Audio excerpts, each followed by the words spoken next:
Hello, welcome and welcome back to another episode of Buying Cup Podcast. আজি আমি এনেগৰাকী ব্যক্তিৰ সৈতে কথা পাতিম যাৰ ব্যক্তিত্বই নিশ্চিতভাৱে আপোনাক প্ৰভাৱিত কৰিব, আপোনাক প্ৰেৰণা যোগাব।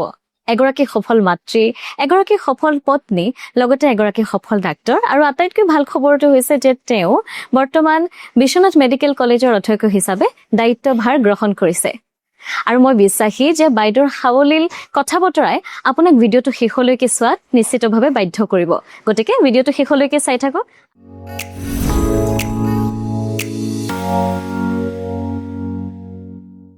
বাইদেউ, পোনপ্ৰথমতে আপোনাক অনুষ্ঠানটিলৈ স্বাগতম জনাইছো আৰু বহুত বহুত শুভেচ্ছা জ্ঞাপন কৰিছো।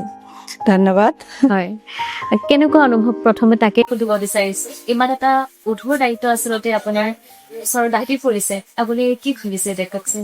অধ্যক্ষ হিচাপে বিশ্বনাথ মেডিকেল কলেজখন আগবঢ়াই লৈ যোৱাত মই সহায় কৰিম নিশ্চিতভাৱে।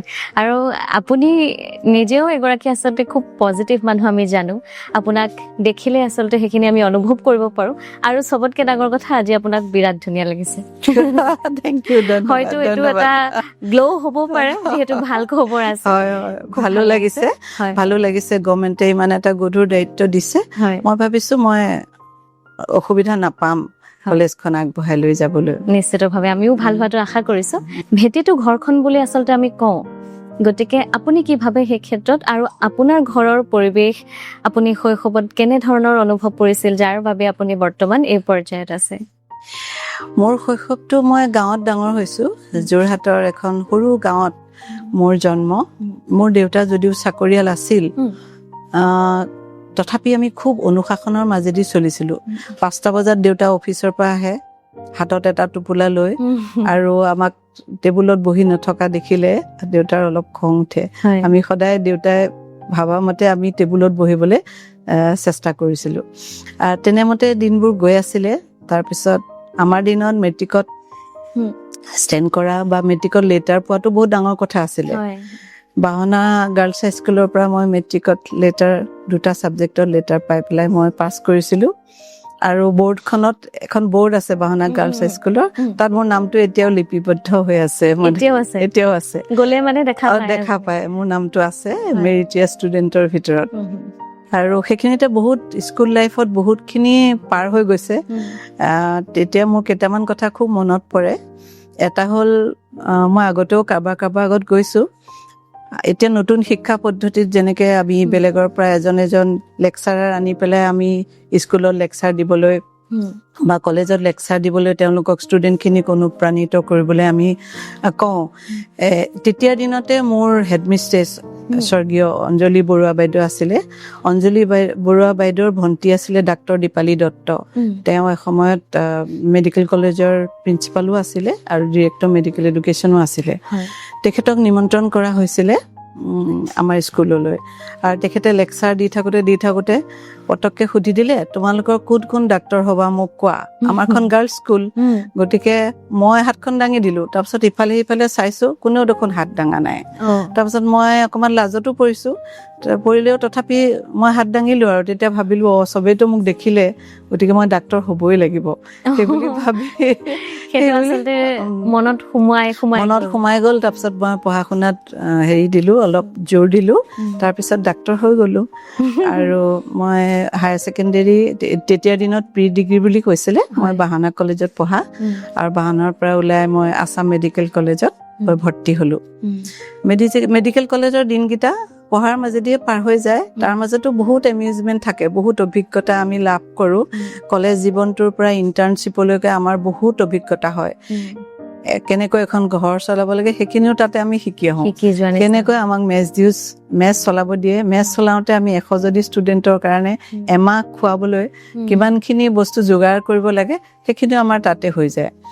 তাৰপিছত যেতিয়া আমি পাছ কৰোঁ, আমাৰ ইণ্টাৰ্ণশ্বিপ পিৰিয়ড এটা থাকে, আৰু 3 মাহৰ আমাৰ ৰুৰেল ছাৰ্ভিচ বুলি এটা থাকে। এতিয়াও আছে সেইটো প্ৰগ্ৰেম। সেই 3 মাহ আমি চাবুৱা বুলি এটা জেগা আছে, তাত আমি থাকি কাম কৰিব লাগে, নিজে বনাই খাব লাগে। সেইখিনিত আমাৰ বহুত শিক্ষা আৰু অভিজ্ঞতা হৈ যায়। গতিকে আমি ক'ৰবাত গাঁৱত দিলেও চলিবলৈ আমাৰ অসুবিধা নহয়। সেইখিনি আমাৰ এডুকেশ্যন পদ্ধতিটোৰে আমাক শিকোৱাই হৈ যায়, শিকি যোৱা যায়।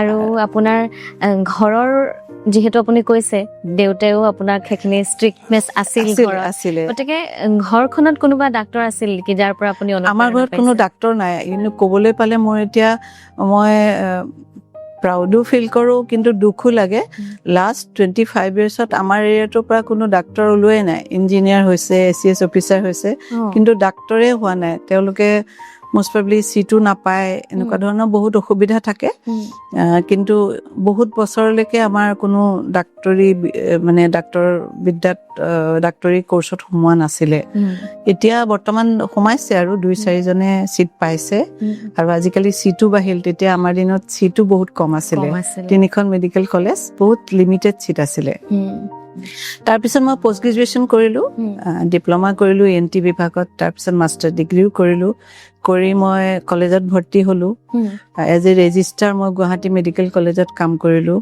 অলপ দিন মই শিলচৰ মেডিকেল কলেজতো কাম কৰিলোঁ তাৰপিছত এছিষ্টেণ্ট প্ৰফেচাৰ হিচাপে মই আছাম মেডিকেল কলেজত কাম কৰিলোঁ অলপ দিন তেজপুৰ মেডিকেল কলেজ অলপ দিন বৰপেটা মেডিকেল কলেজ তাৰপিছত আহি মই লখিমপুৰ মেডিকেল কলেজ হয় এতিয়া লখিমপুৰৰ পৰা এতিয়া বিশ্বনাথৰ অধ্যক্ষ হিচাপে মোক নিযুক্তি দিছে নিশ্চিত ভাবিছো চলাই নিব পাৰিম হয় খুব এক ধুনীয়া আচলতে যাত্ৰা আৰু আপোনাৰ মা দেউতাৰ আশা আছিল নে আগতে যে আপুনি ডাক্তৰ হ'ব মই মোৰ দেউতাৰ মৃত্যুৰ পিছত দেউতাৰ এখন ডায়েৰী পাইছিলো ডায়েৰীখনত লিখা আছিলে মোক ডাক্তৰ বনোৱা মোৰ ভাইটিক ইঞ্জিনিয়াৰ বনোৱা তো এখন ডায়েৰী আছিলে দেউতাৰ ডায়েৰীখন পিছত পাই মোক কেতিয়াবা চকু পানী ওলাই যায় নহয় আগতে কোনোদিন দেখা নাই পোৱা আগতে কেতিয়াও চোৱা নাছিলো ডায়েৰীখন আগৰ এটা ট্ৰাংক আছিলে ট্ৰাংকটোত ভৰাই থোৱা আছিলে তাত লিখা আছিলে মানে ডাক্তৰ ইয়াক ইঞ্জিনিয়াৰ বনাব লাগিব এনেকে লিখা আছিলে আৰু মোৰ দেউতা ব্ৰিটিছৰ দিনত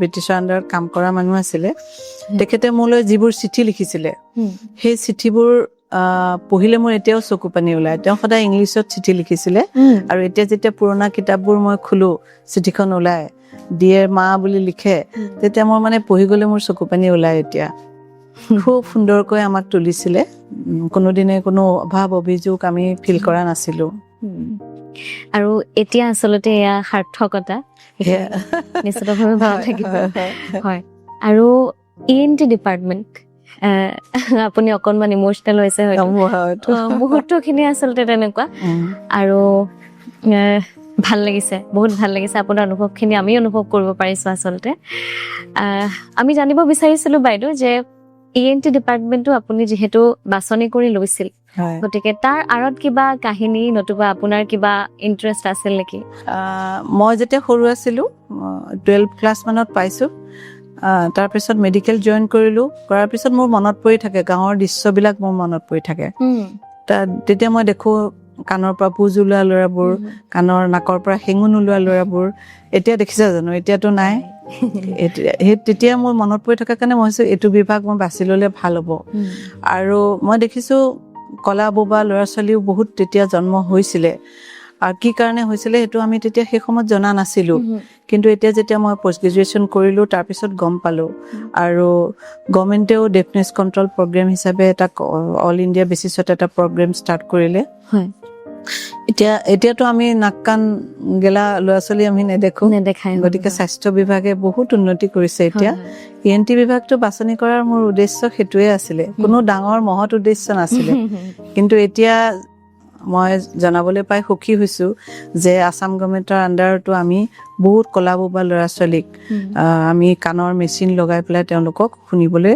আৰু কথা ক'বলৈ আমি শিকাওঁ এতিয়া তাৰো উপৰিও মানে একেবাৰে এটা কথা বৰ দৰকাৰ ৰাইজে জনাটো যে আমি যদি 3 বছৰ আগতে আমি বাচ্চাটোৰ জন্ম হোৱাৰ 3 বছৰৰ ভিতৰত যদি আমি বাচ্চাটো বুজিব পাৰো যে তাৰ শুনা শক্তিটো নাই তেতিয়াহ'লে আমি টেষ্টিং কৰি আৰু সেই বাচ্চাকেইটা বিচাৰি আমি যদি ককলিয়াৰ ইমপ্লেণ্ট বুলি এটা পদ্ধতি আছে সেই পদ্ধতিটোৰ দ্বাৰা আমি তেওঁক শুনা কৰিব পাৰো আৰু তেওঁ এজন সুস্থ নাগৰিক হিচাপে মানে জীৱন যাপন কৰিব পাৰে সেইটো মই ৰাইজক জনাবলৈ মানে পাই সুখী হৈছো গতিকে আগৰ সেই সময়ছোৱা বৰ্তমান নাই আচলতে নাই চিকিৎসা খণ্ডই যথেষ্ট উন্নতি কৰিছে বহুত উন্নতি হৈছে আজিকালি নাক কাণ বিভাগ প্ৰত্যেকটো ডিষ্ট্ৰিক্টতে আছে অল ইণ্ডিয়া বেচিছতো প্ৰত্যেকটো জেগাতে নাক কাণ ডিঙি বিভাগ কাৰণ গভৰ্ণমেণ্টে এটা প্ৰজেক্ট ল'বলৈ হ'লে এইটো এটা বহুত ভাবি চিন্তি এটা প্ৰজেক্ট লয় গতিকে প্ৰত্যেক স্কুলে এতিয়া ডাক্তৰ যায় কোনোবা যদি নাকৰ প্ৰব্লেম কোনোবা কাণৰ প্ৰব্লেম কোনোবা ডিঙিৰ প্ৰব্লেম সেই ডাক্তৰ গৈ তেওঁলোকক সোধে সেইমতে চিকিৎসা দিয়ে সেইকাৰণে এই বেমাৰবোৰো এতিয়া লাহে লাহে কমি গৈছে আপুনি বিভাগটোত যেতিয়া আপুনি পঢ়িবলৈ আৰম্ভ কৰিলে বা বাছি ল'লে যে মই এই বিভাগতে স্পেচিয়েলাইজেশ্যন কৰিম গতিকে তেতিয়া আপুনি বস্তুবোৰ আৰু যেতিয়া নতুনকৈ শিকিলে তেতিয়া অনুভৱটো কেনেকুৱা বহুত ভাল মই ভাল পাওঁ এতিয়া যেতিয়া মোৰ ওচৰলৈ বহুত বছৰ আগত দেখা এজন পেচেণ্ট আহে যে বাইদেউ আপুনি মোক চাইছিলে নহয় মোৰ হয়তো মনত নাই আজি 20 বছৰ 25 বছৰ আগত মই চাইছিলোঁ তেতিয়া তেওঁ আহি কয় বাইদেউ মোক চাইছিলে নহয় মই তেতিয়াৰ পৰা দৰৱ খাব লগা হোৱাই নাই তেতিয়া মোৰ খুব ভাল লাগে আৰু এটাতকৈ মোৰ ভাল লগা কাহিনীটো হৈছে মই যেতিয়া হাউচমেন আমাৰ দিনত হাউচমেন আছিলে হাউচমেন মানে পিজি কৰাৰ আগতে এবছৰ সেই ছাবজেক্টত কাম কৰিব লাগে এতিয়া নাই সেইটো তে হাউচমেন থাকোঁতে মই বোলে এজন পেচেণ্টক চাইছিলোঁ আৰু তেওঁ বোলে কেঞ্চাৰ হোৱাৰ কাৰণে তেওঁ মনত ছুইচাইডৰ ভাৱ আহিছিলে তেতিয়া মই বোলে তেওঁক বহুত বুজালোঁ আপুনি কিয় এনেকৈ কৰিছে আপুনি ডেকা মানুহ আপোনাৰ ভাল হ'ব চিকিৎসা কৰক সেইবুলি কৈ মই চিকিৎসা কৰালোঁ 18 বছৰ পিছত সেই পেচেণ্টজনে মোক বিচাৰি উলিয়াইছে গুৱাহাটী মেডিকেল কলেজত বিচাৰি উলিয়াই তেওঁ কৈছে বাইদেউ দুগৰাকী মানুহৰ ক্ষেত্ৰত মই মানে সদায় ঋণী হৈ ৰ'লোঁ এগৰাকী আপুনি আৰু এগৰাকী মোৰ ৱাইফ আৰু এতিয়া মই 18 বছৰ পিছত আপোনাক বিচাৰি আহিছোঁ আপুনি ক'ত আছে এতিয়া মই বহুত সুখী মোৰ ল'ৰা ইঞ্জিনিয়াৰ হ'ল মোৰ ছোৱালী এতিয়া মাষ্টাৰ ডিগ্ৰী কৰি আছে আৰু ময়ো ৰিটায়াৰ হ'বলৈ 3 বছৰ আছে এতিয়া মই বহুত সুখী আপোনাক সেই কথাটোকে জনাবলৈ আহিলোঁ মই সেইটোতকৈ আৰু আনন্দৰ মুহূৰ্ত একো হ'ব নোৱাৰে নিশ্চয়কৈ আপুনি যেতিয়া অসম মেডিকেল কলেজলৈ গৈছিলে তেতিয়া এজ এ ষ্টুডেণ্ট আপোনাৰ সেই যি জাৰ্ণি তাত একদম সাংঘাতিকভাৱে এতিয়াও পাহৰিব নোৱাৰা তেনেকুৱা ধৰণৰতো নিশ্চয় অভিজ্ঞতা আছে এতিয়াও বহুত ভাল অভিজ্ঞতা সেই দিনকেইটা আটাইতকৈ মোৰ জীৱনৰ সুন্দৰ দিন বুলি মই ক'ম ষ্টুডেণ্ট লাইফটো আটাইতকৈ সুন্দৰ দিন এতিয়াও আমি বহুত নষ্টালজিক হৈ পৰোঁ যেতিয়া আছাম মেডিকেল কলেজত যাওঁ এতিয়াও নষ্টালজিক ফিল কৰোঁ যদিও সেই আগৰ ঘৰবিলাক নাই তথাপিও গেটখন সোমোৱাৰ লগে লগে আমাৰ এটা বেলেগ ধৰণৰ ফিলিং আহে এতিয়া মই লাষ্ট এসপ্তাহ আগতে মই আছাম মেডিকেল কলেজত পৰীক্ষা ল'ব গৈছিলোঁ এক্সামিনাৰ হিচাপে এক্সটাৰ্নেল তো যাওঁতে মানে মই যিটো ফিলিং মোৰ হৈছে সেইটো মই কথাৰে কৈ বুজাব নোৱাৰোঁ মানে এবাৰ সোমাইছিল আপুনি এটা সময়ত ষ্টুডেণ্ট হিচাপে এতিয়া এক্সামিনাৰ হিচাপে গৈছোঁ মই মানে সেইটো ফিলিংটো এইটো কৈ পেলাই মই ব্যক্ত কৰিব নোৱাৰোঁ এতিয়াও ইমান ভাল এটা ফিলিং আছে আৰু যেতিয়া লগৰবিলাক লগ পাওঁ তেতিয়া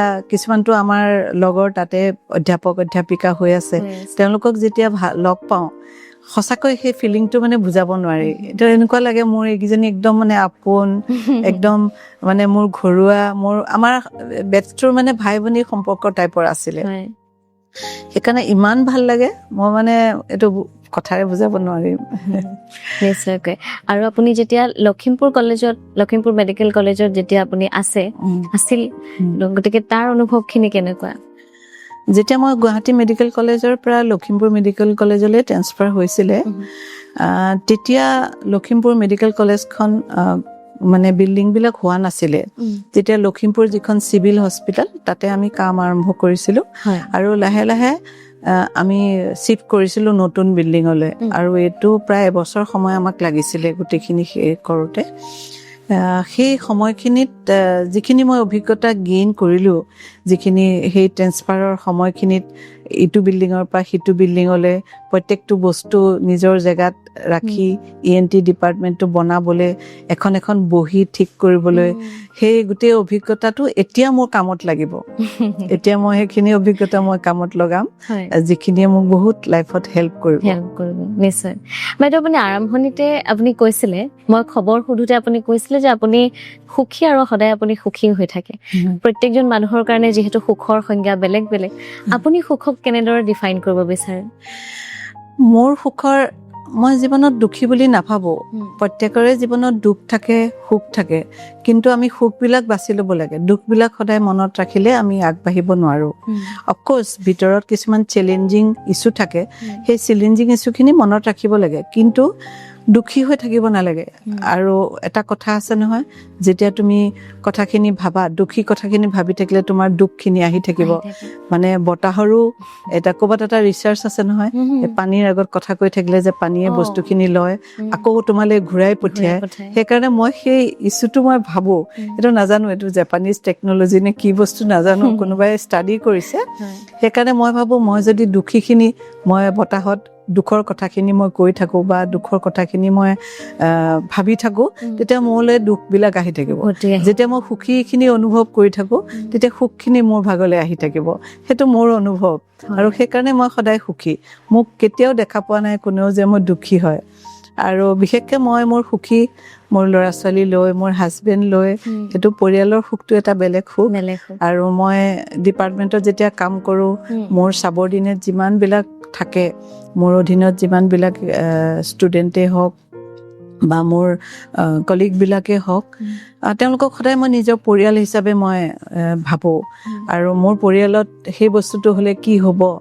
আৰু আই ফিল মই তেওঁলোকক গাইড দিব লাগিব আৰু আই শুড লিভ লাইক এন এম্ব্ৰেলা সেইকাৰণে মই তেওঁলোকক কেতিয়াও কষ্ট পোৱাটো নিবিচাৰোঁ ছায়া হৈ থাকিব বিচাৰোঁ মই ছায়া হৈ থাকিব নহয় মই আমব্ৰেলা হিচাপে থাকিব পাৰোঁ তেওঁলোকৰ গাত যাতে কোনো বৰষুণৰ পানী নপৰে কোনো চিটিকনি নপৰে মই এখন আমব্ৰেলা হৈ থাকিব খোজোঁ য'ত মোৰ তলৰ সকলোৱে কাম কৰিব আৰু সুখেৰে কাম কৰিব নিশ্চিতভাৱে জানি ভাল লাগিল আৰু এইখিনিতে আৰু এটা কথা সুধো যেতিয়া আপুনি মেডিকেল ষ্টুডেণ্ট হৈ পঢ়িবলৈ বুলি গৈছিল তেতিয়া পঢ়াৰ আনন্দ বা এইখিনিৰ মাজত এটা প্ৰেছাৰাইজ মোমেণ্ট আপুনি নিশ্চয়কৈ হয়তো ফিল কৰিছে পৰীক্ষাৰ সময়ত বহুত প্ৰেছাৰ অনুভৱ হয় কাৰণ আমাৰ মেডিকেল ছায়েন্সৰ কোৰ্চটো বহুত দীঘলীয়া এদিনত সেইবোৰ পঢ়ি থকা সম্ভৱেই নহয় বহুত প্ৰেছাৰাইজ হয় আৰু সেইকাৰণে পৰীক্ষাৰ আগত বহুত প্ৰেছাৰ ফিল কৰোঁ আৰু পঢ়িব যথেষ্ট লাগে বহুত পঢ়িব লাগে আৰু সেইখিনিৰ মাজত পঢ়ি মেলি সেই প্ৰেছাৰখিনি লোৱাৰ মানে আমাৰ যিখিনি অভ্যাস হৈ যায় সেইটো অভ্যাসে পিছৰ লাইফত বহুত সহায় কৰে ধৈৰ্যটো বহুত আনি দিয়ে নেকি বাৰু ধৈৰ্য লাগিবই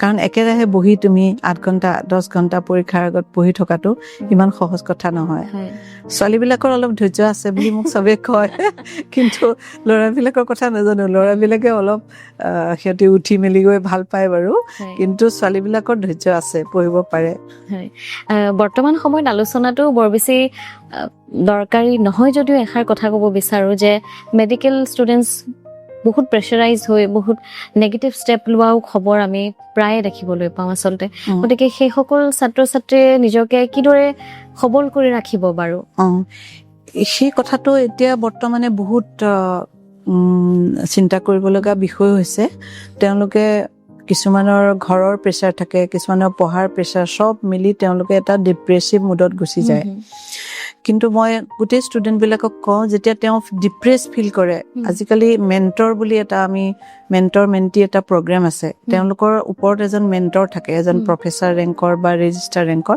সেই মেণ্টৰৰ লগত তেওঁলোকে ডিছকাছ কৰিব লাগে ডিছকাছ কৰিলে আমি বস্তুটো গম পালে আমি এজন চাইকাট্ৰিক কনচালটেশ্যন দি তেওঁক আমি সুস্থ হ'বলৈ আমি সহায় কৰোঁ কিন্তু যেতিয়া বস্তুটো মনে মনে থাকে আমি গম নাপাওঁ তেতিয়া এনেকুৱা কিছুমান ষ্টেপ এটা দুটা লোৱা আমি দেখা পাইছোঁ কিন্তু মই ভাবোঁ এই ডিছকাছৰ মাজেদি এইটো কৰিব লাগে আৰু মেণ্টৰ মেণ্টি যিটো প্ৰগ্ৰেম সেইটো ভালকৈ ইমপ্লিমেণ্টেশ্যন কৰাটো আমাৰ শিক্ষকসকলৰ দায়িত্ব কাৰণ মেডিকেল ছায়েন্সৰ যিটো প্ৰগ্ৰেম এতিয়া আমাৰ NMCয়ে যিটো প্ৰগ্ৰেম দিছে তাত এই মেণ্টৰ মেণ্টি প্ৰগ্ৰেম এইবিলাকত আৰু ইণ্টাৰনেল কমপ্লেইন কমিটি তেনেকুৱা ধৰণৰ বহুত ধৰণৰ প্ৰচেছ আমাৰ আগবঢ়াইছে তেওঁলোকে সেইখিনি ভালকৈ ইমপ্লিমেণ্টেশ্যন কৰিলে তেনেকুৱা একো অসুবিধা হ'ব নালাগে নিশ্চয় আচলতে ধৈৰ্য আৰু আশা হেৰুৱাই দিব আচলতে নালাগে বাইদেউ আপুনি আজৰি পৰত কি কৰি থাকে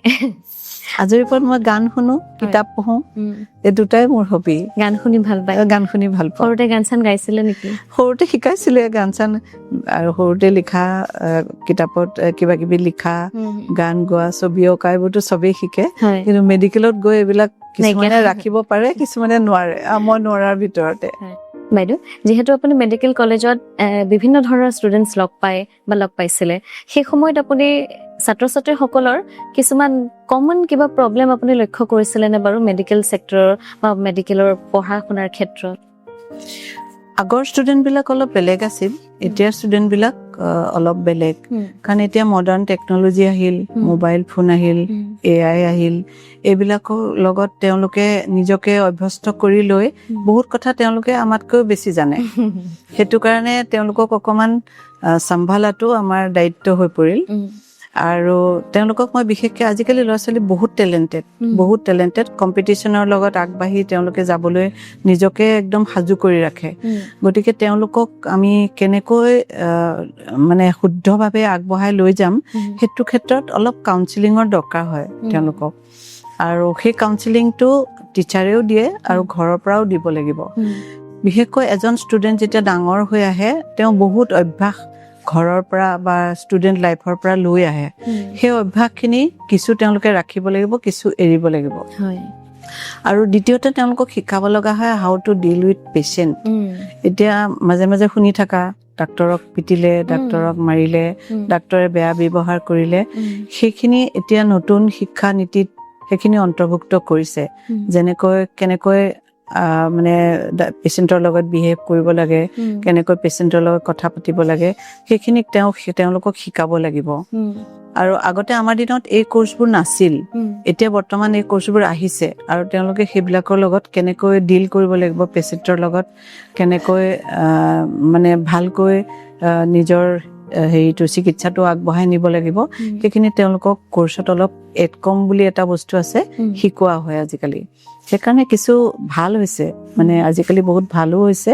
আৰু ষ্টুডেণ্টখিনি বহুত চোকা, অবিডিয়েণ্টো হয়। 2-4টা ষ্টুডেণ্ট অকণমান দুষ্ট থাকে, তেওঁলোকক গাইড কৰি দিলে চব ধুনীয়াকে হৈ যায়। গতিকে তেওঁলোকৰ লগতো আপোনাৰ অভিজ্ঞতা নিশ্চয়কৈ সুকীয়া আছে, ভাল অভিজ্ঞতা আছে। আৰু মই ভাবিছো মই জাষ্টিচ দিব পাৰিছো এইটো ক্ষেত্ৰত। নিশ্চয়কৈ। আৰু গুৱাহাটী মেডিকেল কলেজতো আপুনি একেখিনি অনুভৱেই হ'ব? একেখিনিয়ে, গুৱাহাটীতো একেখিনিয়ে। এতিয়া নতুন মেডিকেল কলেজ বিলাকতো একেটাই। নতুন মেডিকেল কলেজ বিলাকত সা সুবিধা অলপমান কম থাকে, কিন্তু তাৰ ভিতৰতে আমি ষ্টুডেণ্টৰ সা সুবিধাৰ প্ৰতি আমি প্ৰায় লক্ষ্য ৰাখো, যাতে তেওঁলোকে একো অসুবিধা নাপায়। আৰু কিবা অসুবিধা পালে শিক্ষক শিক্ষয়িত্ৰী থাকেই, তেওঁলোকৰ মেণ্টৰ থাকে বা ভাইচ প্ৰিন্সিপাল থাকে, প্ৰিন্সিপাল থাকে, জনালে সেইখিনি ধুনীয়াকৈ টেকল কৰা যায়। আৰু যিসকলে মানে এতিয়া ভৱিষ্যত পৰিকল্পনা কৰি আছে মেডিকেল লাইনত পঢ়িবৰ কাৰণে, তেওঁলোকৰ প্ৰতি আপুনি কি ক'ব? আহক, মেডিকেল লাইনটো বহুত ভাল প্ৰফেশ্যন, নবেল প্ৰফেশ্যন। এতিয়া বৰ্তমানে বহুতে ভয় খাইছে এইবোৰ ইছ্যু দেখি, কিন্তু ভয় খাব নালাগে। যেতিয়া আমি এজন পেচেণ্টক ভালকৈ ডিল কৰোঁ, সুন্দৰভাৱে ডিল কৰোঁ আৰু প্ৰচিডিউৰলি আমি আগবাঢ়ো, তেতিয়াহ'লে একো অসুবিধা হ'ব নালাগে। নিশ্চয়কৈ। বাইদেউ, আপুনি যিহেতু এতিয়া বিশ্বনাথ মেডিকেল কলেজৰ অধ্যক্ষ হিচাপে দায়িত্বভাৰ গ্ৰহণ কৰিছে, গতিকে আপোনাৰ মেডিকেল কলেজখনক লৈ কিছু পৰিকল্পনা নিশ্চিতভাৱে আছে, আমি সেয়া জানিব বিচাৰিছো। মই খবৰ কৰা মতে কলেজখন হৈছে, গভৰ্ণমেণ্টে এতিয়ালৈকে খুলিবৰ কাৰণে আমাক অৰ্ডাৰ দিয়া নাই, কিন্তু যিহেতু মোক অধ্যক্ষ পদত তেওঁলোকে নিযুক্তি দিছে, গতিকে ৰাইজৰ সহায় সহযোগ আৰু ছিনিয়ৰ অফিচাৰৰ অৰ্ডাৰ মতে মই যিমানখিনি কাম কৰিব পাৰোঁ মই কৰি যাম। আৰু বিশ্বনাথ মেডিকেল কলেজখন আগুৱাই যোৱাত মই কোনো ধৰণৰ ত্ৰুটি নাৰাখোঁ। হয়, আপোনাৰ আশা কেনেধৰণৰ? মোৰ আশা খুবেই ভাল। বিশ্বনাথ এটা ভাল জেগা, বিশ্বনাথ চাৰিআলি, মোৰ কেইবাজনো ৰিলেটিভো থাকে আৰু খুব ভাল জেগা, মানুহবিলাকো খুব ভাল বুলি শুনিছো। আৰু সেইকাৰণে প্ৰত্যেকৰ মুখৰ পৰা খবৰ লৈছো, বহুত ভাল। আৰু ৰাইজে মোক সহায় কৰিব আৰু সকলোৰে লগত মিলি-জুলি, সকলো ডাক্তৰৰ লগতে মিলি-জুলি মই কলেজখন definitely up to the mark লৈ যাবলৈ চেষ্টা কৰিম। নিশ্চিতভাৱে। আচলতে সকলোৱে আপোনাৰ প্ৰতিও যথেষ্ট আশা আছে, গতিকে সেই আশা আকাংক্ষাৰে সকলো ভাল হোৱাৰ আমি কামনা কৰিছো। ধন্যবাদ। যিহেতু বাইদেউ আমি গম পাইছো যে আপোনাৰ পৰিয়ালৰ আটাইকেইগৰাকীয়ে ডাক্তৰ আৰু বৰ্তমান জনসাধাৰণৰ সেৱা আগবঢ়াই আহিছে, গতিকে এই ক্ষেত্ৰত অকণমান যদি আমি বেছিকৈ জানিব পাৰিলো হয়।